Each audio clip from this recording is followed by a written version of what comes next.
In the ether this evening, we have Charlie and Ellen Kennel, and they are entirely benign. So I say hello to them, and that is also a signal to you that this event is being live streamed.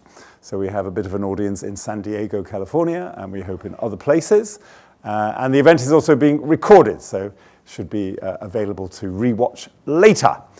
Our speaker for our second and last lecture this year is Rich Wilson. Here he is. Rich is very tired. He probably didn't want me to tell you this, but he's been working very, very hard. Every day since the 17th of January, 12 hours a day. So if he falls asleep, you will understand why. Anyway, Rich is someone who's founded a series of interesting groupings, starting with Involve in 2004. The Global Citizens Assembly in 2019-2020, and Iswe. I asked why Iswe, because it means nothing at all and the Chinese government is involved. And there's almost nothing in English that doesn't cause controversy in Beijing. Anyway, we're all agog to hear what you're going to talk about this evening, about citizen engagement, and the bankruptcy of the international order as set up by the Brits and the Americans in 1945. And it's that bankruptcy is on full display, if I may say, in the Middle East right now. So there must be a different and better way of organizing ourselves internationally. We'll hear from Rich for about 25 minutes, then we'll have questions. For those of you who came 2 weeks ago, I thought it was quite successful, making people discuss with each other what they want to ask about, and then asking the under 40s first for their questions, and then get it going up the ladder as the evening went on. After the questions, there is going to be a reception, which is downstairs in the rec room, so there's an incentive to stick with us. But first, please welcome Rich Wilson.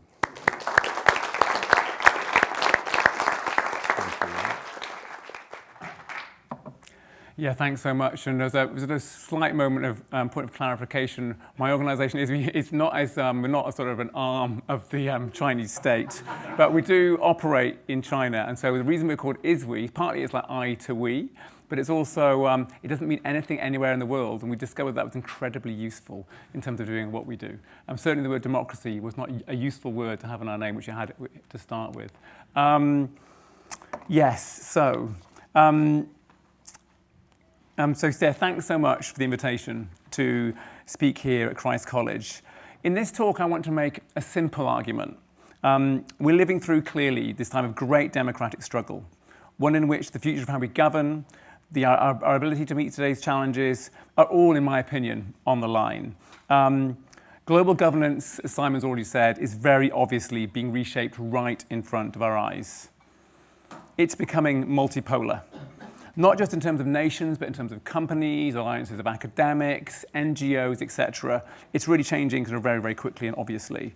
And it's increasingly shaped by what you might call this big tech consumer military complex, which we're told is about to change and is changing absolutely everything. But I think there is another story. Across the world and for decades, a significant grassroots movement of democratic innovations have been taking place. Assemblies, participatory budgets, and many other forms of collective decision-making that share power rather than concentrate it have been taking hold. This movement is largely invisible and deeply undervalued, but I would argue it might hold one of our best hopes for reinventing how we govern the world. Back on the 20th of January, you'll remember Mark Carney saying, let me be direct. We're living in the midst of a rupture, not a transition. Welcome. This resonated not because I think it was a surprise, but because it validated so many of our lived experiences. The horrors happening in the Middle East right now, the very obvious inability of multilateralism to manage climate or keep up with AI, but also our lived experiences of disorientation. The ability to find a dentist in this country. I don't know how it's like for the rest of you, but I can't get ADHD meds for my kids despite the fact that they can't go to school without them. And that kind of felt sense that this big tech military complex is kind of taking over everything, our families, clearly our high streets, and to some extent even our minds. I don't know about anyone else, but I often wake up in the night when I'm dreaming, and I dream through a screen, either an Instagram reel or increasingly ChatGPT. Does anyone else, that ever happen to anyone else? You wake up with like screens in your head? Maybe it's just me. It's just me. Well, I should probably leave. Immediate therapy. But Carney continued, we know the old order is not coming back. We shouldn't mourn it. Nostalgia is not a strategy. So today I want to talk about my role in the rupture and the strategy for cultivating a new order of sorts. I'm going to argue that we are living through this great democratic struggle that is well underway, but far from won and invisible to so many. I want to share how I've been influenced by 3 academic fields: systems thinking, social psychology, and governance innovation. And hopefully my work is grounded in my work around democratic innovation and the Global Citizens Assembly. But first, I'd like to take you back to the beginning of my career. So shortly after I left university, in February 2000, I got a job working in Parliament as an environmental lobbyist. It was precisely the job I wanted to get. It required a lot of networking, a lot of nepotism, but I managed to get this job working in Parliament. And it really was my dream job. There was very few opportunities to work in Parliament at that time, working on environmental issues. And also, the Labour government, who'd relatively recently come in, had gotten very, very strong environmental commitments in their manifesto, and it really felt that this was a moment when things might be able to change. But very quickly, something began to feel really off. Many of the people in the building were really well-intentioned. We had lots of very, very positive meetings, but they were really struggling to do the right thing. They were constrained by the culture of the institution, this Hogwarts on the Thames, party dynamics, the Daily Mail, or often just the simple responsibilities of casework. Being an MP, of course, has got huge amounts of constraints. And I remember sitting there in the central lobby, watching everyone come past and being reminded of that Donella Meadows phrase that if you need to understand a system, you have to look past the players to see the rules of the game. And that's what I started to do. And it became really obvious to me that I just didn't want to play that game. So with a really heavy heart, I quit. My first experience of multilateralism was soon after then at the 2002 Johannesburg Earth Summit. Since then, I've worked for the UNDP, quite a lot of COPs, and most recently for Brazil as part of the COP30 team. The multilateral system that emerged after the Second World War has clearly been a great political achievement, and it's also very obviously massively now under strain. Designed for a very different world where states were the dominant actors and in which the pace of change was so much slower than it is now. And our technologies now are spreading across borders instantly. Many of the dominant political actors are transnational companies, not countries, yet the political systems through which we govern ourselves remain overwhelmingly national. This isn't new, but it continues to be a problem, and it is getting a lot worse. This is what I call a key factor in the governance emergency. Crises are accelerating faster than our political institutions can respond, and citizens increasingly feel that their political systems are falling behind their concerns. Now, since this is the Kennel lectures on climate, I wanted to share some of the data here on the kind of public response and interest in action on climate. The key point around this global data is not that they're very high, it's that it's been going on for 20 years. This isn't a new phenomenon. The gap between public will and political action is an old idea. Also, we have a situation emerging whereby there is now extraordinary demand for political systems change. Incredibly high majorities in Spain, across most of the developed world, often exceeding 70 or 80%. The people want to see a fundamental change in our systems, and I would argue this is partly what's driving the populists from around the world. And it's also not just on climate. This demand for change is also on technology, public services, taxing the rich, etc., etc. And I think what's most important about this is that this is becoming deeply entrenched. The problem is not that citizens don't understand the challenge we face. Increasingly, they do. The problem is that our systems struggle to act on that understanding. Across issue after issue, public concern is sustained, even growing, but political systems struggle. And in some of the most critical domains, the gap is not closing. It is, as I already said, becoming entrenched. So perhaps a quick question for everyone here. Who here feels like they know more about the security situation in Iran than they do about their own town or community? Show of hands here. A few people, maybe 20, 30% in the room. For those people who raise their hands, you're not alone. This is a really common phenomenon. There are many who think that this is a key contributor to the spikes we're seeing in stress and anxiety globally. In a sense, many of us are now psychologically living in a global system with global media fed by social media, etc., of which we feel we can have very little influence. Couple this with the collapse of local media in the communities where we live, and we have a real growing tension, because when people are exposed to risks they cannot influence, agency drops, anxiety increases, and the governance emergency deepens. So if this is the challenge, a growing gap between public concern and political action, the question becomes, what kind of democracy or governance structure is capable of responding? Because it's not just about giving people a vote, is it? Indeed, the whole language of giving people a voice feels to me very paternalistic, very last century. But if democracy isn't about giving people a voice, what is it about? Well, in my experience, now working kind of around the world, it depends where you are. It's about different things in different places. The way I see it, democracy is about a governance system that can share as opposed to concentrate power. But perhaps most critically, we need to see our politics as a living system of people, places, behaviours and procedures. So for me, this diagram here, what we call the cycle of democratic culture, which is based upon Albert Bandura's triadic theory, is the most helpful way we've found to really think about, see politics and democracy as a system. It's super simple, super obvious, but very, very robust. It's a simple idea that circumstances, so it's truth, media, community, public services, drive our beliefs, our agency, our hope, the actions therefore we take, and this cycle can be positive. It can be what we would call a regenerative democratic culture, where we've got increasing understanding, increasing agency, more generative beliefs, more ambition, increasingly ambitious actions, and a positive cycle can emerge. Unsurprisingly, the opposite is of course possible, whereby we have less truth, increased polarization, more contracted beliefs, and fewer and less ambitious actions. And it won't be a surprise to anyone in the room to hear that this is the normal situation for many mature democracies now around the world. So one of our big challenges is that we're caught in this negative cycle. So the challenge before us is how to create the conditions for a regenerative democratic culture. On the 30th of December 1994, John Salvi walked into the planned preterm clinic here in Brooklyn, Boston, and opened fire with an automatic rifle. The receptionist, Shannon Loney, was shot and killed on the spot. Salvi then drove down the road to the preterm health services and began shooting again, killing the receptionist, Lee Ann Nichols.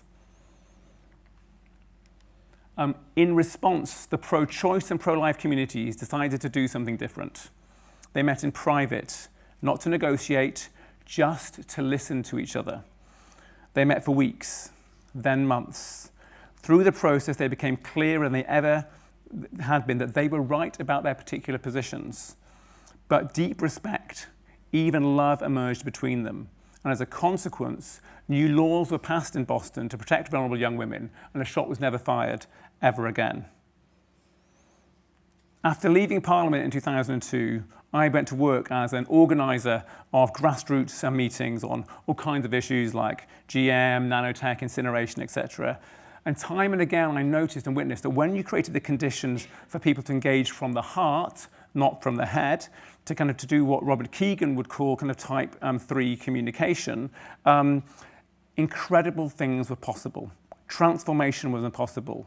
When deep respect emerges, new possibilities arrive. And I think, if I'm honest, that's why I do my job. When you can get people who have got total difference of opinions, have love flowing between them, it's extraordinary what's possible. This is what we would call solidarity building.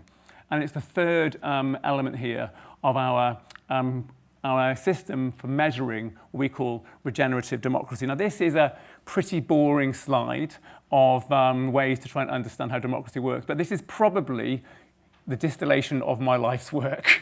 This is it. It's there on one slide. Now, when I started my career, everyone was obsessed about policy impact, institutional actions. And when I was working with the Blair and Brown government, we got incredible mandates. There's an obsession within the participation world about trying to get mandates from politicians to agree to respond to the actions that you take forward. And that's what we all did for a long time.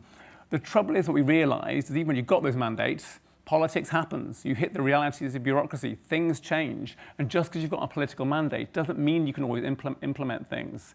As increasingly it's become clear to us that actually you need to look at citizens' actions measured by self and collective efficacy, solidarity made by bonding and bridging social capital, learning at scale as an antidote to misinformation by the Likert scale, and inclusion. And all of these metrics are super easy to measure, really easy. You can just measure them in your community. And in some parts of the world that we operate, you don't really want a relationship with the state because they might be corrupt, or they might limit the scope of the transformative potentials of your assemblies. But you always want to build agency, you always want to overcome polarization, and you always want to support learning. And so we found these are really helpful 5 ways of understanding how to understand and build regenerative democracy. So this slide, we produced, my colleague Iñaki, who's a Chilean academic, produced this slide last summer. It's our attempt to map out the global participation or regenerative democracy field. This is not accurate. There's way more going on in West Africa, in India, in China, in Russia, but we simply don't have the data. But the data is really solid. We know that in the last decade, either commissioned by a foundation or commissioned by a government, there's been 7,243 of these processes. But at present, this movement is disconnected and very often simply unaware that it's part of a global movement. So my organisation, along with partners such as People Powered and Participedia, are really trying to seek to connect and strengthen this movement. But the thing that we've been really specialising on in the last few years is how to connect this movement into global governance. And that's where the Global Citizens Assembly comes in. Who here is familiar with this, the Frank Giel's multi-level perspective? Anyone here is familiar with that? Anyone? It's kind of within the systems thinking space. It's like a really well-established model. I think it's a really helpful way of understanding the situation we're in right now. So when Carney speaks about the rupture, he's talking about the landscape at the top, and the regime is obviously particularly the governance institutions and how they're being affected with that. We see our role with the Global Citizens Assembly is providing mechanisms for these niche practices, these 7,500 processes around the world, to enter into regimes. We're focusing mostly on global governance, in particular the UNFCCC, but actually you can see it happening at local levels, national levels, etc. And there's a real opportunity right now to support that to take place. So we have been working across climate, health, and AI. But our work on climate and the UNFCCC is the most mature, and it's providing the clearest ways for us into the regime at the moment. So what is the Global Citizens Assembly? So the Global Citizens Assembly consists of 2 primary citizen deliberative components. Community assemblies, which anyone can run anywhere. And they really support those 7,500 we spoke at before, plugging into a process, but also anyone working in schools or places of worship, etc., to run an assembly that can connect up and aggregate at the national, global, or regional level. And in each one, we really try and support people do the learning, agency, and solidarity. The reason I'm so exhausted today, although I'm feeling much more energized now I'm with you, I really am, is the Civic Assembly, which we've been running. This has been run for the second time we've run it formally since the 17th of January and finished on Saturday. And it's a pretty major undertaking. the way we've done it is you do a global lottery. So these were all of the points that were dropped. We have sort of an algorithm working with NASA population density data. At each point, we identify an independent community organizer. You can see there's a bunch all around the areas where there's been conflict today. So working across there during this period has been very, very challenging, but it has happened. It was possible. And we worked with community hosts operating through, we were hoping that the AI translation would have been good enough. It isn't yet to enable the instantaneous translation we were hoping for. We have a network a global network of community hosts who support this group to deliberate on this question. What changes, if any, should we, the world, make to how we grow, share, eat, and use food so that everyone has enough to nourish themselves whilst tackling the causes and impacts of climate change? The final report of the deliberations will be published just before the June negotiations and be presented by the COP30 hosts to feed into the COP31 negotiations. And then community assemblies will start running, which will be a mixture of connecting up the map and people running their own assemblies, as I described already. This is the process they've been through since January, so kind of classic learning, deliberation, and then making calls to action. We've designed it to fit into the UNFCCC process so organisations can support it. We have a coalition around the Global Citizens Assembly which can support that as well. And this is really what we're seeking to create. It's what we're calling the citizens track. So we're hoping that this now will become a permanent cycle where we have civic assemblies taking place at the start of the year, feeding into BOM, feeding into the climate wakes. We've got the parallel communities assemblies happening at the same time. But this is about providing the connective tissue between the global participative movement and the regime. Practically, this happens through working through the Action for Climate Empowerment, the formal negotiations, and things like the global stocktake, NDCs, if you're familiar with those things, national determined contributions. But it's really important for us to say that we're very, very aware that the UNFCCC regime is highly imperfect, and people often mistake the multilateral space having equivalent powers to local or national governments. It has nothing like that. It's essentially just a convener, and when organisations come in who've got money or got legislative power, then it has legislative power itself, but it really isn't the same. And so what we're really trying to do with this system is being able to try an extra ballast within the global climate regime without getting trying to pretend that it can achieve what I think it probably can't. And I think the Global Citizens Assembly has a deeper role to offer. I don't think it's just about participation, but it's about the architecture of power in a multipolar world. So if you just take the current calls from middle powers to take a stand on things like security and climate,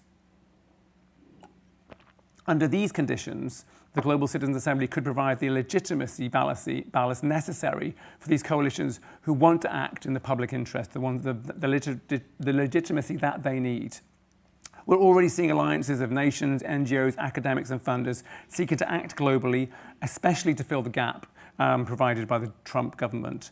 The Global Citizens Assembly could provide the legitimacy license to operate these coalitions really need. So we think the Global Citizens Assembly, if we're lucky and with a fair wind, has the potential to be an institutional anchor within this emerging multipolar system. It's not perfect, it's just a beginning. And I'm just sharing our live insights into kind of how the project is working.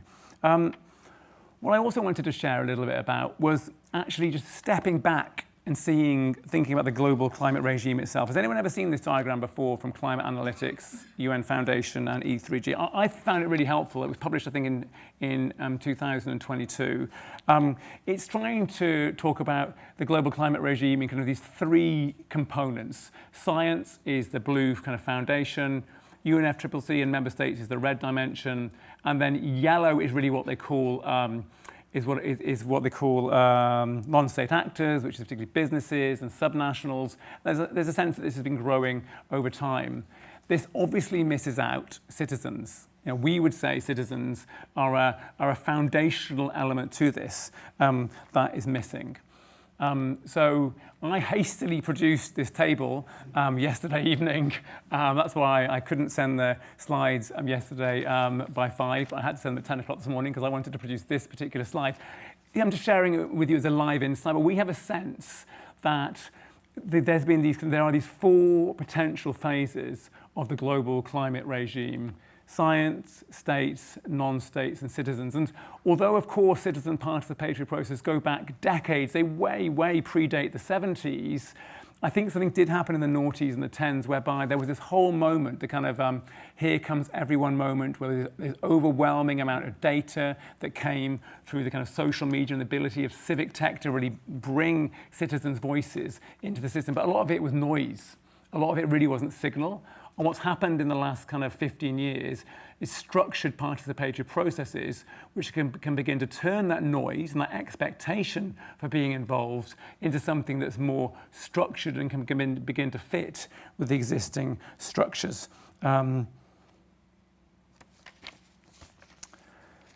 Yeah. So at the start, I said that I believe we're living through a great democratic struggle. This slide suggests that there may be four. I'm aware it's probably wrong. I'm not a historian of democracy. I'm sure it's highly biased according to my cultural orientation, so apologies for all of that. But I think it's useful to see all of this work within something like this kind of context. I would argue that each expansion of democracy has been shaped by the information technologies of its time, from print media and the telegraph in anti-colonial movements, mass newspapers in the struggle for suffrage, broadcast in the civil rights era, and of course all of these are ongoing all of the time. And David Runciman is arguing for reducing voting age, I think down to 6, like extremely young. He's got very good data arguing why there's a good argument for doing that. So these are fluid and continuing all of the time. But I do think we're in there is a moment we're living through right now where very obviously the tech behemoth is disrupting our democracies, but also providing some support to the global democratic innovation movement to do things it previously couldn't. Since leaving Parliament, I worked around the world with democratic innovators. It's clear to me that most of them are part of this kind of fourth democratic struggle that I'm trying to define here. And the institutions we once take for granted were once radical innovations. Just look at the House of Commons. And before it became the primary legislative body of this country, it existed for 3 to 4 centuries in advance of that. But the crisis we face today does not give us hundreds of years. We need to accelerate the evolution of our governance institutions much faster. The Global Citizens Assembly may be one small step in that direction. And to do this is very important. We cannot wait for the consent of our politicians. Turkeys do not vote for Christmas. We have to do it ourselves. We absolutely need to invite them in, but we absolutely do not need their permission to act. Indeed, I think we're probably stronger without them, at least to start with. Democracy has always evolved through crises like the one we're living through today. Universal suffrage once seemed radical. Perhaps the next expansion of democracy will involve something equally transformative. Perhaps it will involve citizens participating not only in national politics, but the stewardship of our shared planet. If this is the case, then the question before us is not whether citizens are capable of this responsibility. The evidence shows that they are. The question is whether our institutions are willing to trust them. Thank you. Who's got a question, please? Right. The lady with specs and long hair. Thanks. Thank you so much for your talk. I'm a big fan of Iswe's work. I've met some of your colleagues over the years. And I also really believe in the power of citizens' assemblies, but I guess a question that is always with me is how can we actually implement all of the great outcomes that come from those assemblies? And the problem is exactly what you said, right? The institutions have to trust the citizens. But it is 2026, and I am not seeing much progress. So either on a personal level or on your Iswe capacity, do you have a strategy for actually implementing what's coming out of the assemblies? If you hold that, we'll try Yeah. another question at the same time. There's a man up there. There we go. And a second microphone, it's on its way. Bearing in mind that the crises since, say, the global crash coincide with the proliferation of social media, how do you think social media is affecting the deliverance of democracy, or the delivery of democracy? Two small questions. It's very to start. small. Have a go. Great. So the impact question, I mean, it's like the question, right, in this space, absolutely. So what I would say is so if you look in the wider Citizens' Assembly, ecosystem, so of course there's the Irish one, which is famous and has obviously had impacts in many areas. If people are aware of that, I don't know if they're not, but check out that if you're not. The French Climate Assembly, I think as a significant state with a significant population, there are two dimensions of that which I think are really impressive in terms of impact. One, I think so far they've got 56% of their recommendations implemented. Having been an ex-environmental lobbyist, that's incredible. It's perceived in the French media as being a failure. 54, I mean, they proposed things like banning domestic flights, which have been hugely restricted. I mean, this is very hard to do. Also, it got a level of awareness to kind of, it was between Nike and Adidas in terms of the public debate it created, and it just transformed what was possible.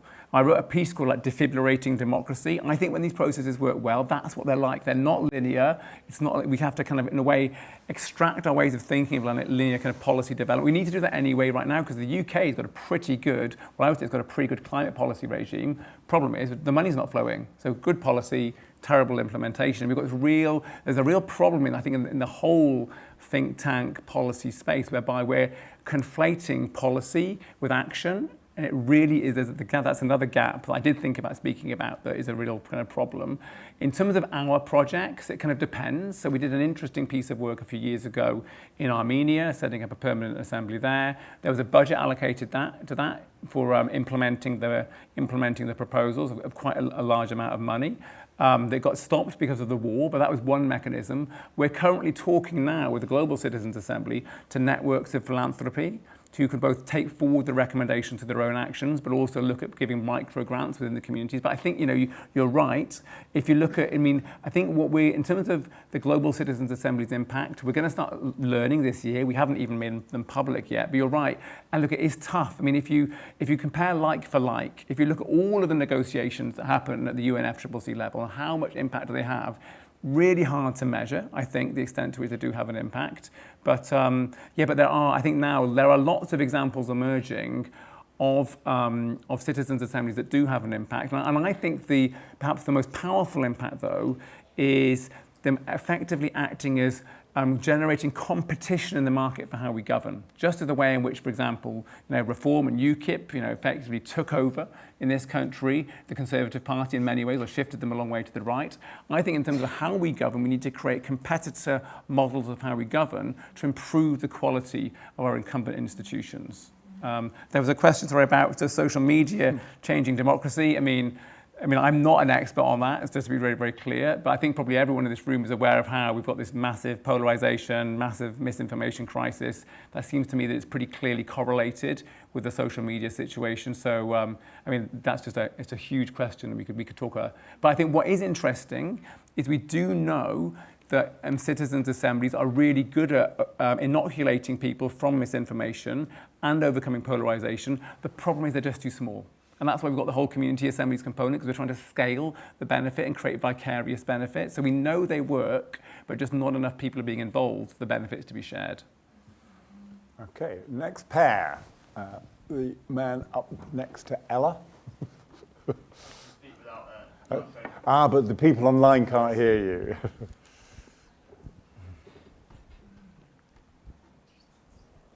Thank you for that talk, really interesting.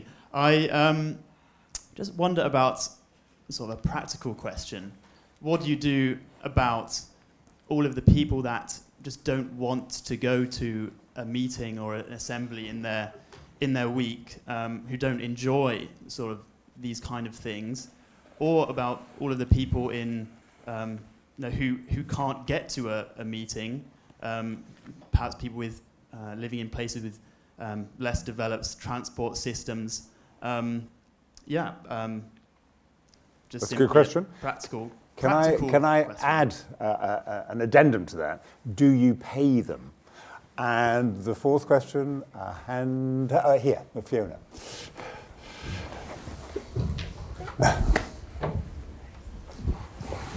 Thank you. Thank you very much for the lecture. Fiona Harvey from The Guardian. The vast majority, well, a great majority of greenhouse gas emissions at the moment come from countries that are not democracies, they're autocracies. Some of them are kind of verging on autocracy now, an increasing number. What do you do about that? Because by and large, developed democracies are reducing their emissions, but autocracies are increasing theirs, and it's autocracies that are most petrostates are autocracies, and so they're responsible for also feeding the fossil fuel crisis. Back to you. Yeah, great, thank you. So look, that's an incredibly challenging question, Fiona, that one, in terms of the work that we're doing, but thanks for asking it. I'll start kind of with that one and kind of work backwards. So I think, so I am not an expert on the history of of multilateral reform, but I'm just thinking, when have there been cases when organised, so I know that there's been discussions, for example, that a little bit like when you've had rich countries having to pay in the past for in terms of like stopping slavery, etc. I don't know how this necessarily relates exactly to the Global Citizens Assembly, but I have a feeling for those autocracies that are these petrostates, some of the rich countries are going to have to get into that kind of space. But I think that's the kind of conversation we need to have. What would it take for that kind of transformation to happen? I think one of what is interesting is we've done quite a lot of work in autocracy. Well, not we know of quite a lot of work. We've done some work, but there's quite a lot of the citizen deliberation happening within autocracies, and I think there's an interesting research question, which is like, to what extent is it useful in helping them, say, make more progressive decisions? I've been a bit skeptical about it, to be honest. There's lots that happens in China, run by the Stanford academic, or he's certainly done quite a lot there, Fishkin. And I think there's a question around the extent to which they've managed to have kind of impact in those kind of spaces. I think what could be interesting is that as you get larger numbers of people within those countries, I'm just thinking on my feet here, participating in processes like this, which create a groundswell and a pressure. So what's interesting, say, around countries like China, for example, is they're very interested in being seen as filling the place of the US as a responsible custodian of the UN. Or as far as I can tell, that's the impression that we're being given. And certainly in terms of our work, they are very happy for us to operate in those different domains. And I wonder if through doing these kinds of projects, you might be able to get larger numbers of people participating from those countries, which provides, pressure, almost like unexpected pressure from within those countries to reduce their dependence on fossil fuels. But yeah, I'm not sure I can kind of answer it more than that at this stage. In terms of the practical question before around how do you get people involved? We absolutely do pay people to be part of this civic assembly. That absolutely does happen. And I think this question around so I don't think we're talking about sort of necessarily expecting everyone to be able to participate, but the reason we use lottery is because that's part of overcoming the problem of people who have not got kind of self-efficacy and do not want to participate to get involved. And also when you do things online, it's way more inclusive. So whether if people have got child-caring responsibilities, et cetera. So I think that kind of inclusion metric, how easy it is or not to participate is something we're really interested in. But again, I think we need to, the benchmark for us is, say, government as usual, say the UN, say a local council, say Westminster, and those places are obviously highly exclusionary in terms of how they function. And so I think it's important for us to not see perfect as the enemy of the good. Okay, next pair, and I got Teresa and the man there. So Teresa, look. Thanks very much, Richard. Excellent lecture. I want to ask about digital democracy. And 6 years ago, Audrey Tang gave one of our climate seminars during COVID. Audrey Tang, digital minister from Taiwan. And in Taiwan, I think over 50% of their 25 million population have engaged on digital platforms, voting, suggesting policies, as well as all kinds of ways of engaging citizens. To what extent, could you comment on two things? To what extent is that to do with the culture in Taiwan, and is that being replicated elsewhere? And could you comment on some of the controversy about the quality of debate and engagement on digital platforms? Okay. Yeah. Second, man with the yellow tie.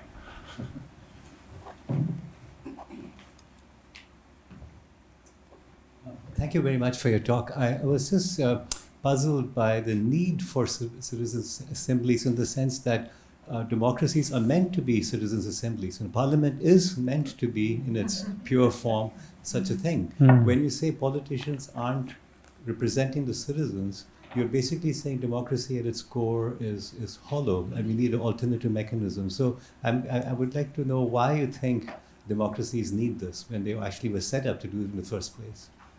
Yeah. Great. Okay, thank you.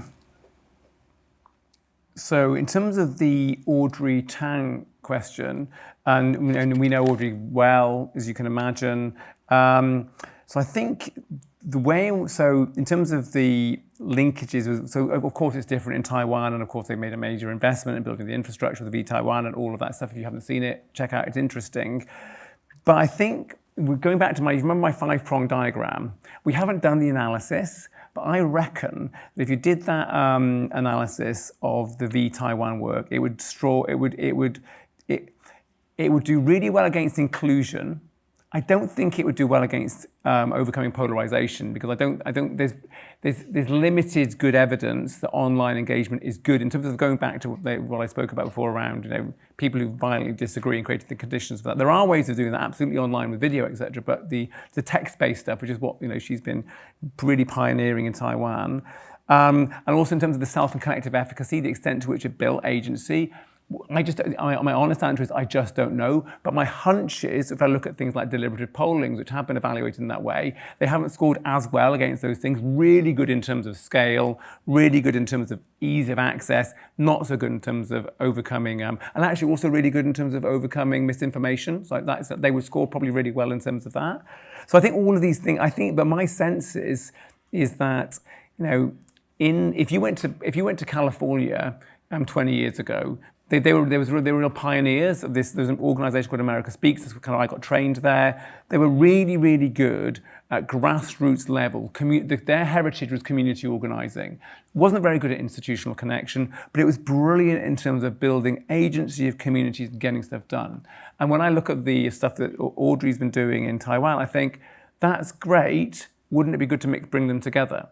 And I think that's part of what we're trying to do here, is look at these different heritages in different parts of the world and begin to kind of combine them in different places. The question, but it's a big question basically, and I've never been to Taiwan, so I feel a little bit reluctant to comment upon that too much. In terms of this question of why do we need this, and so the way I see it is this. Helen Landemore put out a book a couple of weeks ago about, I think it was basically saying citizens' assemblies should replace politicians. This kind of argument. I don't really agree with that argument personally. I think it's an interesting argument to make. It gets you kind of lots of coverage. I'm not sure it's sort of what I think is going to work in practice. Although maybe she's right. I think my sense is we're creating tiers. And so I think we need to have representatives, but they just need to be better. I think political parties have become a real problem, frankly, in our countries, in terms of the mechanism, in terms of the way in which politicians focus upon following the rules of the party or the narrow band of the swing voters, as opposed to representing constituents as a whole. I think if we are going to reboot and reimagine let's say, the Commons in the UK, we need a Hippocratic oath, for example, for parliamentarians to prioritise all of their constituents, and not even just the people that have voted, but absolutely all of them. So there are, I think, deep problems in the whole system. My sense is that part of the reason we need it is because there are so many problems we're not acting on. So if we go back to the slides I had at the start, whether it's on public services, health, social care. I mean, the fact in this country we can't work out the mess around all of this money going into kind of health and social care and our needs in our schools. Our schools are crumbling, and all of the money is going into kind of this kind of health social care complex. We clearly need to look at how we can spread the money more effectively. That's my opinion anyway. But Parliament is incapable of having that conversation, and there are so many key issues that Parliament is incapable of having. We know that that assemblies, when run well, can look at the end-of-life conversations that have happened in France. That's another really good example of how it's really accelerated the policy discourse on an issue that was really off the agenda before. So I think there are different ways of using these mechanisms, but fundamentally, we're just in the business of trying to make our government system work better and address systems challenges that are particularly challenging and hard to do. Good. Now, the next pair is here, so one microphone can go here, and the second microphone simultaneously can go to the woman behind the man with the yellow tie. You can identify yourself. First. Thank you. So my question actually follows on from the discussion that's just happened, in that from where I'm sitting, the polarization problem is in one of those vicious cycles where that's what the media does, that's what social and conventional, that's what people do, and that's how the political system works. It's inherently adversarial, and so the whole quality of debate has generated into mudslinging of a really unpleasant kind. And one of the opportunities from the evidence base you presented is for citizens' assemblies to try to break that cycle. So what if some proportion of MPs were elected through a citizens' assembly rather than through a one person, one vote, encouraging a higher quality of discussion about which person to elect, and therefore hopefully reducing the mudslinging in favour of policy discussion. Okay. Can you hear me? Oh, okay. Thank you. Really interesting session. I wondered, you made a good point about citizens being able to kind of make the change. I was a civil servant, and I realised that there's a lot of disillusionment with policy and the law at times because citizens don't have the experience of engaging on a day-to-day basis, really. And an example is, for example, the kind of recent decision around jury trials and things like that. So I wondered, is there a way to kind of show the impact that citizens can have? And then I guess it would be easier to kind of get that engagement. But I think day-to-day, many people just aren't aware of where they can engage and how.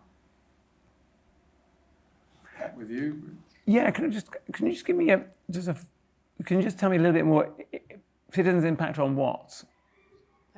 So I just understand the question a bit better. Sorry. Yeah, of course. So on policy, on kind of decision making more broadly, I think aside from the kind of democratic vote process, I think many aren't aware of the kind of levers and ways in which you can engage, for example, with Whitehall and kind of think tanks and other organisations. But I think part of the issue emerges from the kind of lack of interface in citizens' daily lives. Yeah, thank you. So, I mean, it's interesting, isn't it? It's like, I used to have a really good constituency MP, David Drew.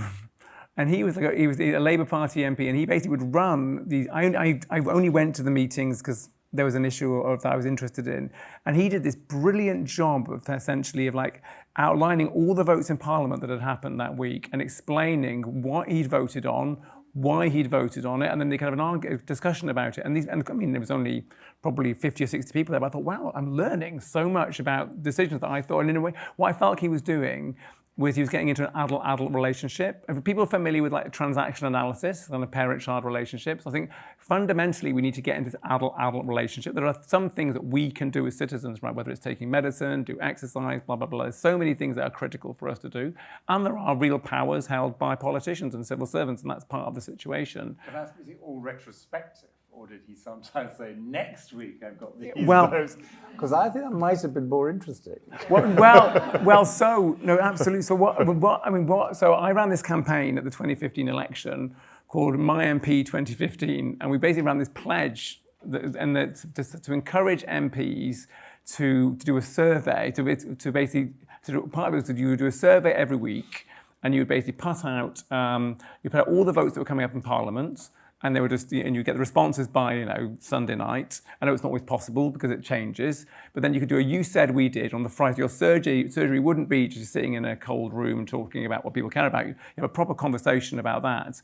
I think those are the kinds of things we need to think about, in terms of how we can create that kind of relationship. But I don't think it's just about politicians and MPs and councillors. I think it's like with our doctors. I think it's with our teachers. I think there's a whole need for us to get into a much more adult dynamic relationship across all these relationships we have. And Halima's here, and Halima Khan and I wrote a report in 2018 called Good Help, all about self-efficacy. And so when I'd run quite a lot of deliberative processes at the start of my career, I got quite disillusioned by the lack of agency. And when we did some research, it became clear that the best way of building in the agency was to look at the public services and those interfaces between people and teachers and doctors and carers, etc. And so that's why, in many ways, my theory of that cycle of action, of democratic theory, comes from trying to think of democracy in that kind of bigger way. There was another question, wasn't there? About the citizens' assemblies choosing MPs. Yeah, God, it's an interesting question. I mean, I know that some citizens' assemblies have a mixture of politicians in them to embed them in processes. That's what they've done in various countries around the world. I mean, I think of this, in terms of, I'm just trying to work out how that would work, to be honest. But I think your orientation that we need to be in the business of reimagining the relationship between people and our elected representatives is precisely correct. And we do have to recognize that very simply, and I don't know if anyone's ever done this, but a few times in my career, I've gone in and facilitated things like council chambers. We should just pay for facilitators to go to every single council in Britain, we've paid them, 25 grand a year or whatever, just to do that. We would get better decisions because, of course, it's archaic, isn't it? The simple basics, the process illiteracy that exists within our government. Can I just add a personal reflection on this? Because in the House of Lords, admittedly, not an elected chamber, there is this idea of people's peers. And so you can write in, you can nominate yourself or other people can nominate you. And there's a committee called HOLAC, the House of Lords Commission, which assesses these applications. And usually 2 new peers per year come from this sort of, in the ballpark method. What really interests me is that the person who runs this commission is a very, very charming person who used to be the head of an Oxford college. And since she has been in charge, 50% of people's peers have been heads of Oxford colleges. Right, next to 2, I think Edixon and the man with the beard near Edixon. So Edixon first. Thanks for the talk. So the people's movement really changed the world. It really does. We have examples in South America with the Movimento Sem Terra in Brazil, so where all the multilateral organizations gather around to save the forests in the Amazon. It is happening, and it goes way back from 50s. It was really powerful. So there are 2 questions here. So first, community assembly needs to take as many views as possible. And one of the issues with narrow questions is that you circle the truth, and then whatever is outside of that question then may be untruth, right? So how to escape that echo chamber? Because when you launch that kind of questions, then people that believe in climate change, they will come around. People that have some political orientation will come around. But in the same sense, some people may feel excluded, right? So I'm gonna give you an example. I'm an activist myself in Colombia, and then we were fighting against a infrastructure project, and then we assembled just people that were against that project, and then I ended up working with far-right people, like really at the other side of the far-right, just really opposite. And but we had the same view of the problem with different political and reasonings perspective, because that goes to the core of your philosophical foundation, which is belief. Belief is not logical, but psychological is not logical. It's just interpretation of what you see, right? So the first question is, how do you escape from that echo chamber of people that speak your own language and then you speak their own concepts? So, and then the second one is, you say that politics do not, or countries do not keep pace on the crisis. And then scientists, we try to provide the science to highlight the problems as well as the potential solutions. Yeah, there are not definite solutions. So how does your organization keep up with that scientific pace of providing the background to what you are fighting for? For instance, 20 years ago, we all believed that this romantic view of reforestation, planting trees is the solution. And then we come up with new science, say that no. So the best approach to have a great ecological output is by natural regeneration. Yes, because when you reforest it, then you homogenize the forest. That's not what is gonna recover the natural, or kind of like coming back to some stage. So the question is pace of your organization to enroll scientists and scientific information. Thanks. A rich set of questions. If you could hand the microphone over the aisle. Yes. Hi. Your slides with the map of, so the COP26 question that you're forming, and you showed the map of the different organisations and impressive distribution and the calendar, which spread sort of 3 months, I think it was. And, it's a powerful show of unification. But when you're fighting against polarisation, and let's say Facebook put up the same, or a social media company puts up the same thing, like their coverage is half the world's population, their time frame is minutes, days, not months. And I guess the question, and it's not just one question, it's the whole sort of psychological structure of people. So I guess the question is the slow, deliberate way intrinsic to your method, or is there a way to sort of industrialize it? Because at the moment it's amazing, but it feels underwhelming in the face of overwhelming pressure. A bit niche. Over to you. Yeah, thank you. I'm going to go backwards again. So, I mean, I 100% agree with you, basically. And so, I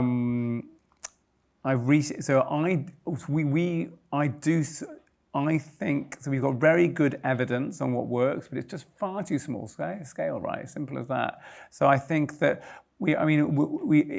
there's no doubt that AI is helping. It's helping so many of those communities I mentioned before deliver much higher quality processes. I think there's. So I personally, and I think that, it's quite, my office don't like it, but I've been, experimenting with ChatGPT as a facilitator, just myself, in like the pub or whatever. Like I've identified a controversial issue and seen it. It's not good enough yet at identifying voices. I haven't tried any other yet, but it is quite a lot better than us just sitting there having a conversation. But if you drop that, say, into like a community in Pakistan, whereby often there might be the meetings might be run in quite in a misogynistic, biased kind of way, the AI, there's problems, but it's kind of like it's better than kind of like what the kind of the normal practices might be. But I think you're asking exactly the right question. We're really, really interested in that. We're currently developing a digital project at the moment called Assemblies to try and basically do that, to try and scale the benefits to as many people as possible. A first round is going to be released in June. I don't know how well it's going to go, but I think that that's the question to be asked, and that's kind of what I'm really interested in. In terms of this question about breaking out the multiple kind of, I've been spending a lot of time in Brazil in the last kind of couple of years, and it's the culture of this kind of participatory. No, I know. But you mentioned the multilateral protection of the forest, etc. in Brazil. So in terms of breaking out of the echo chambers, so because we ensure that it's at least to an extent representative of the group you're looking at, that's in terms of the values, so in terms of gender, age, income, views on the issue in question, that helps you break out of that. And of course, you want it to be facilitated in a way which does that. So that's how we would do that. It's been really interesting to compare actually some of our work in Latin America with the European projects. Because they're very, very different. So basically, our experience of the Latin American project is they're really good at influencing institutional power and building agency of the communities. And our emerging evidence suggests they're not always good at overcoming polarization. I shouldn't kind of say that in a public forum, but it's interesting because basically it tends to be coalitions of groups who think the same way, whereas the European models are almost always representative of the demographics of the population. So it's just super interesting. In terms of the scientific base, so we work with with panels of experts from academic and other institutions and indigenous leaders to try and do that and bring in, and also what's becoming increasingly important for us is the lived experience that comes from the assembly members themselves, because some of the issues we're looking at are live and in real time. They've got insights in their communities. So when we're doing so classically a citizens' assembly is learning, deliberation, kind of like action. And we're finding through the process that we have to really blend much more the learning and deliberation process to ensure the lived experience can permeate it. We're doing our best to ensure that That's why I use the word kind of in terms of the metrics, learning as opposed to kind of truth seeking. It's more about that co-learning of the situation we're in together. Next question, one on the front row and one very inconvenient, but we have two microphones. So can the second microphone go to the man in the sage green top? So how much is success dependent on having a level playing field? So for example, if you have the government in power opposed to what the citizen groups are doing, they can control the information, they can do misinformation, they can do polarization. I mean, they've got a lot of tools in their toolkit to suppress the citizen activities. And so how much do you have to have sort of a way to equally compete with that power structure that is intentionally trying to defeat you? And second. Thank you. A lot of people in the UK who have had power but have been frustrated by what they can do with it, say that the issue is not that there's been insufficient debate and deliberation and consultation, but rather that there's been too much. And, people have labelled this the sort of the stakeholder democracy and have critiqued this. Firstly, I wonder what you say to that. And then secondly, more generally, how do we stop, when we're debating complex issues like this, how do we stop gridlock? How do we move at a pace that is commensurate with these kinds of challenges rather than getting bogged down in these kinds of trade-offs? Yeah, thank you. So I think when assemblies have worked best of all, it's when they've been, there's quite a good evidence base on them overcoming gridlock precisely around that. So you some of the examples I gave before on end of life, etc., or abortion in Ireland, etc., etc. So I think that's one. I actually think when they're run really well, they can act as they can be like a dissolution force of that kind of So I think there absolutely is far too much of this kind of like polarized, I think the traditional ways you do a lot of political debate, which is about I'm right, you're wrong, it's just not useful. You're just creating polarization. You're not enabling us to be able to create a breakthrough in the issues. And so I do think that's when citizens' assemblies work well, is when they can kind of transcend that. In terms of this point around, and this general argument about too much debate, too much stakeholder, the whole of stakeholder democracy critique, I think there's obviously a lot of merit in that, but most of that stuff that I've read around that hasn't really been around this public participation spiel. It's been more about the wider polis and kind of the kind of all of the noise, if you like, around our politics and the still inability of kind of Whitehall or others to take action on that. So I don't know. For me, they felt kind of a slightly sort of different thing. In terms of this, like in the level playing field point, so we know that when so I wrote this paper a couple of years ago called A New Theory of Change for Citizens' Assemblies, which is basically about having an insider and outsider strategy. So we know that, for example, you need to play, if you're going to have a, if you're going to try and have if you're going to really try and affect politics, politics is a dirty business. It's about money, it's about power, it's around relationships. I know when I started my job, that one in Parliament, I mentioned before, the first thing my boss told me, he said, never ever fill in an official consultation, just go to the pub with the spads, play football with them, and I can barely play football, but I did play football with them. They said, you said you've got a good engine. That's like you know what that means. That doesn't mean you're good. That means that you run hard and run a lot and you can't really kick the ball. But anyway, but I did do all that, and I think I've really taken that into this whole space. I think a lot of my colleagues in this wider deliberative democracy space are a bit politically illiterate, if I'm honest with you. They've kind of taken an academic, research-led theory of change into a world of politics, which is dirty, which is about money, which is about relationships. So we absolutely have to play that game. The reason that the French Assembly was so successful, in my opinion, it had $5 million. I think over half of that went towards a comms campaign and an influencer campaign. And they really did a fantastic job of raising the profile, doing the political work, getting the relationships, getting the movements on board, and seeing it as a political project. And I think these things only work when they're seen as a political project. Right. So we come to that last pairing of questions. So who has a question still? Here, the lady here, and the man over on the wing. So 2 microphones are going to one person. Very good. If that microphone goes all the way down the row, no, you're fine. You're fine. So if you start, please. Yes, I think this gentleman has been taught really well about the agency's impact on what citizens could have, from a global perspective. I think my suspicion is that if all the students at the Cambridge could bear that impact, then we would, irrespective of any subject, then we will be able to push this forward. But my other suspicion is that depending on where your focus has been, if you are developing a specific software, or you are you're overlooking an area where you might be interested to incorporate into your software, then I think, or hardware, if you like.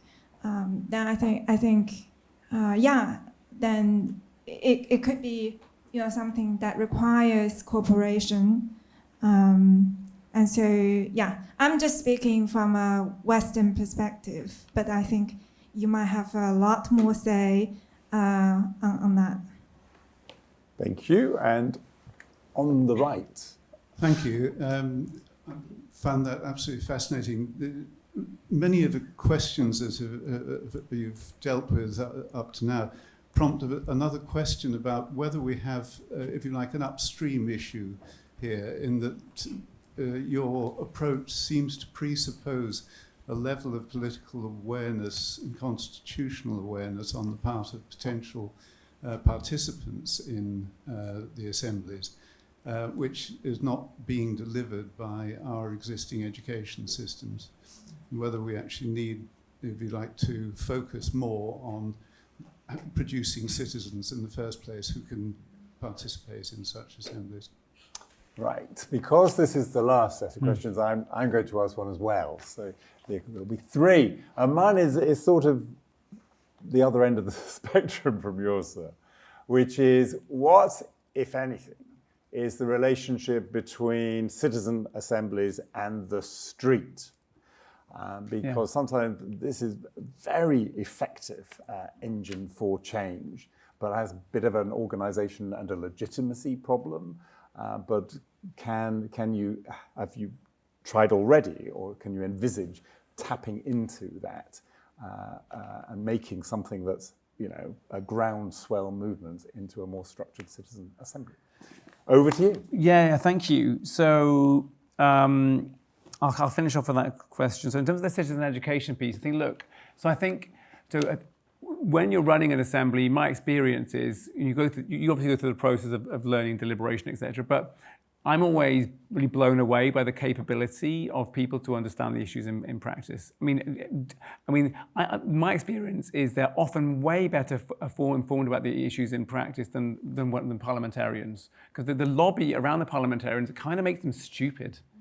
It really does, because they go to these, it's because basically they hang around with these people who are elites, who are disconnected by the rest of the world. They're getting lobbied by the corporate interests, and it kind of makes them detached. And they're often reading, like, they're obsessed about things like, by the Daily Mail or whatever, and who obviously are not promoting necessarily a well-informed agenda on almost everything. So, do you know what I mean, though? So, I mean, if you're comparing members of the House of Commons and, say, a citizens' assembly, I definitely would prefer to have the citizens making decisions on my behalf. You may prefer it the other way around, I don't know.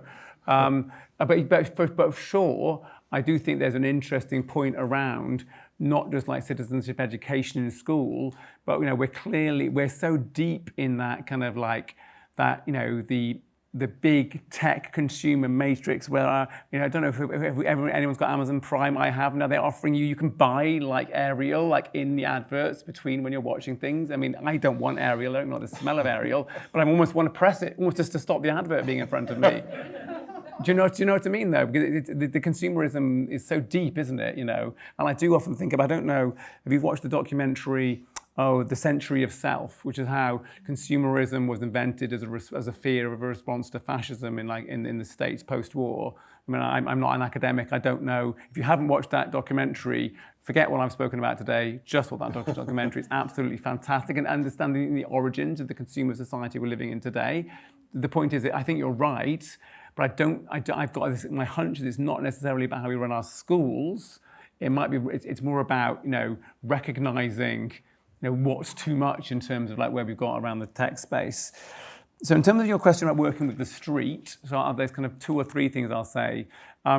When Extinction Rebellion in the UK started having banners saying "Citizens Assemble," it was my world. And I can't believe there are so many of my colleagues in the deliberative democracy space who don't realise that was the key moment when people got interested in what we do. I mean, the fact we probably wouldn't be having this conversation today if they hadn't done that in like 2019, whenever it was, frankly, because no one's cared about my work for most of my career. It's just, just the reality, and so has anyone here ever heard of Bill Moyer? Bill Moyer. So if you haven't, check out the website. He's a deceased San Francisco movement theorist. There's another version of this talk I do where I have the Bill Moyer movement map in it, and he maps out where public awareness relates to movement alternatives. So if you look at climate change, and for people who are interested in climate, definitely look at it. So from a climate change perspective, we would be at a situation right now where we've got movement alternatives, we've got photovoltaics, we've got insulation. It's a problem. We're losing the arguments, particularly with petrostates. But money is flowing in the right direction compared to where it was 20 years ago. And so he'd say we're at something like stage 6, where stage 10 is the win.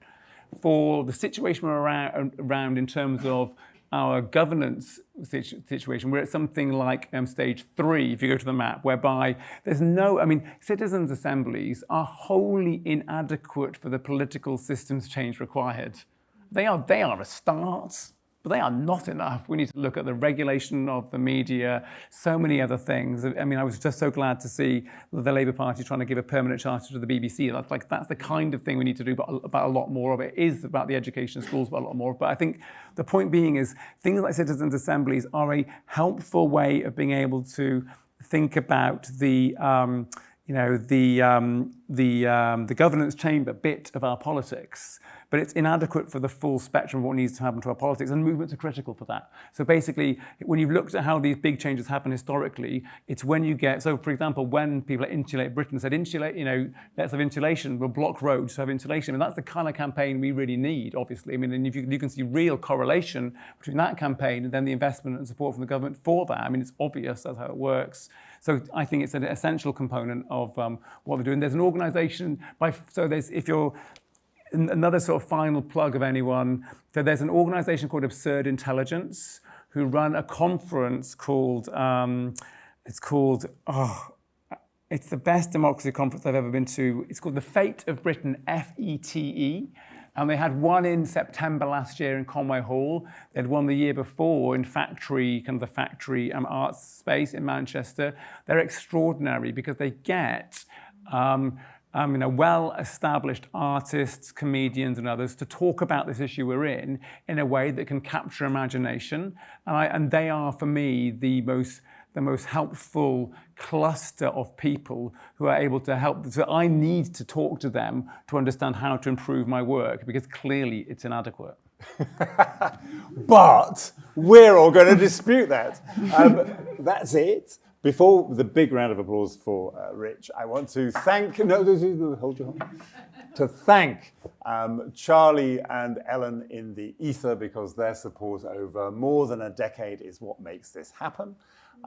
Second, I want to thank Rob and his team from CSAP. Third, I want to remind everybody that you can all come downstairs where Rich will be, and there is a reception. And fourth, last, and most important, I want to thank you. Thank you, Rich, for coming along today. Thank you.